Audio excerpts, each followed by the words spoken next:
The issue of drug addiction is very personal to me, as it is to many Coloradans. Not only did I lose those closest to me as a result of drug use, but I was a regular user of marijuana in high school.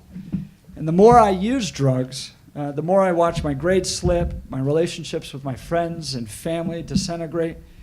For me, it was the saving grace of Jesus Christ that rescued me from the drug lifestyle. The truth is, we have a drug culture problem in Colorado and America. I asked President Sweeting, who's the president of Colorado Christian University, about the Centennial Institute taking on marijuana. I told him we were getting a lot of heat and from the press and from the marijuana industry as a result of our work. He told me, Jeff, we are tasked with shepherding the minds of the next generation to fulfill their God-given potential. And illicit drugs get in the way of what people can achieve with their lives. Now, most of the events we host here are public policy based, but tonight I wanted our distinguished lecture series to provide tangible steps we can all take to help those experiencing a drug addiction. In 2017, more people died in Colorado of drug overdose than at any point in our state's history. Deaths from methamphetamines have exploded. Deaths from heroin and cocaine have remained well above where they were just 2 years ago. In fact, the Denver Post reports that altogether, drug overdoses in Colorado killed more people last year than car crashes. In Colorado, opioid and methamphetamine deaths are at an all-time high. 959 people died in Colorado last year from drug poisoning, which is how they record drug overdose deaths. A figure that includes both intentional and unintentional drug overdoses. In 2000, for comparison, drug poisonings claimed fewer than 400. We've gone from 400 to nearly 1,000 in the last 18 years. My hope tonight is that we can begin the process of changing our culture, that we can help those closest to us live to their fullest God-given capacities. To guide our panel tonight is my good friend, Peter Droege. Peter and his wonderful wife, Jan, have 4 great kids and are active members in their church and the local community.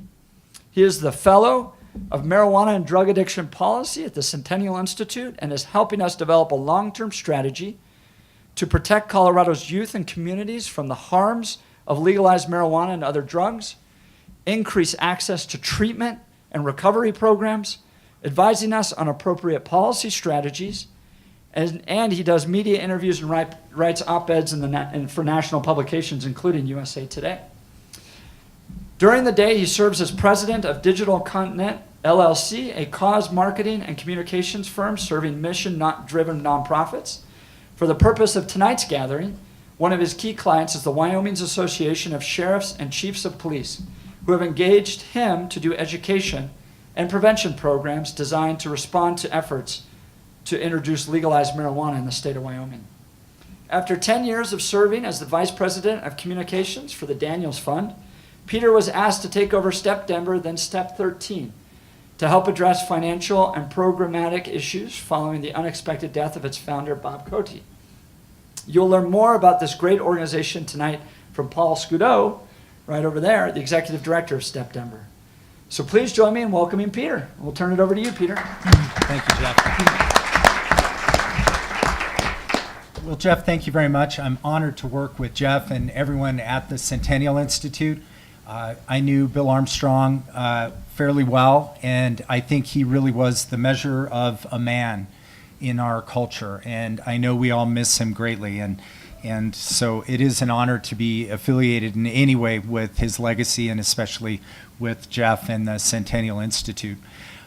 When I was at the Daniels Fund, part of what I did was compile information about Bill Daniels, and probably many of you know something about Bill Daniels and what an incredible figure he was. One of the things I did was gather a lot of the video footage in which he spoke and compiled it and made sure that it was preserved for the long term. And one of the things that surprised me about Bill was that in any number of videos when he was introduced as one of the world's leading business figures, as a man of unsurpassed character, ethics, honesty, integrity, really as the man who was the driving force behind cable television. He would very often get up in front of the microphone and very graciously thank the person who had introduced him. But then he would say, "Now let me tell you who I really am." And he would say, "I'm an alcoholic, and I've been sober for, however many years at that time." And I was always deeply impressed by that. And I thought, well, since Bill could do that, I can do it too. So I'm also an alcoholic. And I got into recovery 26 years ago, and just consider with great gratitude that time. For those of us in recovery, just knowing what an incredible gift it is, I have nothing but gratitude for my recovery. I never take it for granted, because recovery, it isn't, addiction isn't a character issue. Addiction is really just a tremendous burden and a challenge that we face and our loved ones face. So I'm just so honored to be able to carry on this legacy here.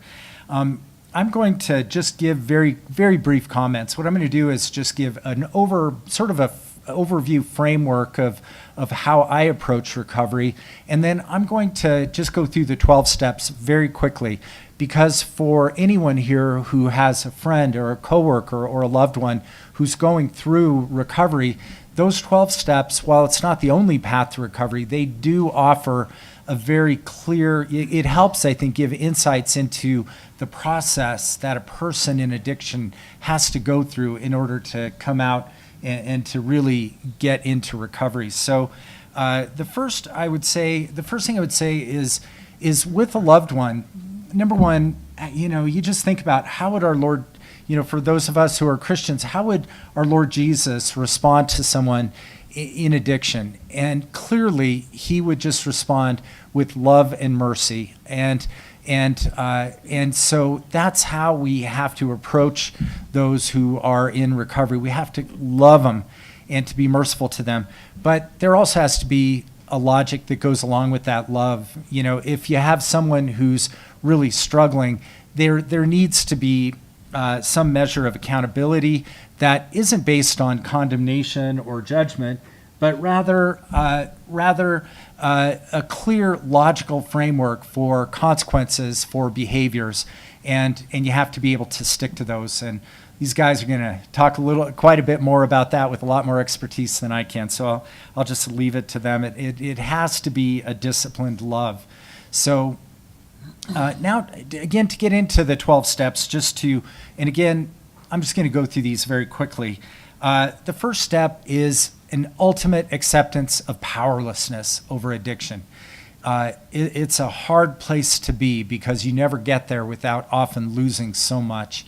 And so to ultimately, whether you call it hitting bottom or accepting that we were powerless over our addiction. Step two, to come to recognize that there is a power greater than ourselves that can restore us to sanity. The substance that we're addicted to is not that higher power. There's a higher power that can lead us to sanity. It ain't us. There's something else, something greater, something more powerful than us that can help us and will help us. That we make that decision to turn our lives over to the care of God as we understand him. That loving God that truly is efficacious. He has the power to help us. Next, to make a searing and fearless moral inventory of ourselves. You know what? Looking in the mirror, it ain't easy. It ain't easy for those of us who have gotten caught up in addiction to have done things that really hurt people.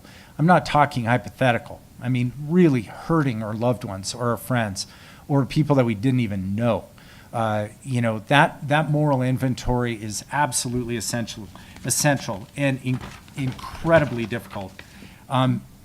Admitting to God and to ourselves, and importantly, another human being, the exact nature of our wrongs. Again, not easy to do that, but being able to just simply be honest. To be ready to have God remove those defects, to have faith, to know that it's possible. May not seem, likely given our experience, but God is more powerful than we can imagine. God can do it, and to come to that acceptance. Then to make a list of all the persons we had harmed and be willing to make amends to them. I'm sorry. Well, thank you, Jeff. Got my help here. So, and so that is a very difficult process. A lot of people spend a lot of time on this step because you dig deep and you realize all the people that you've hurt. And next is to make amends to those people. That's something that, again, is very difficult. Sometimes it's not possible. The people we hurt may not even be in our lives anymore, or we may have done things that were so hurtful that they don't even want to see us. So, that is an incredible. It may not be possible to do that, but where it's possible, we're obligated to do that. Then it's the process, to continue that process and to continue to take that moral inventory and to recognize those prompts, those triggers that are going to lead us back to that behavior and to immediately surrender them to God. Don't let them take us down the same pathway to relapse and to burning down our lives again. It's the very important process.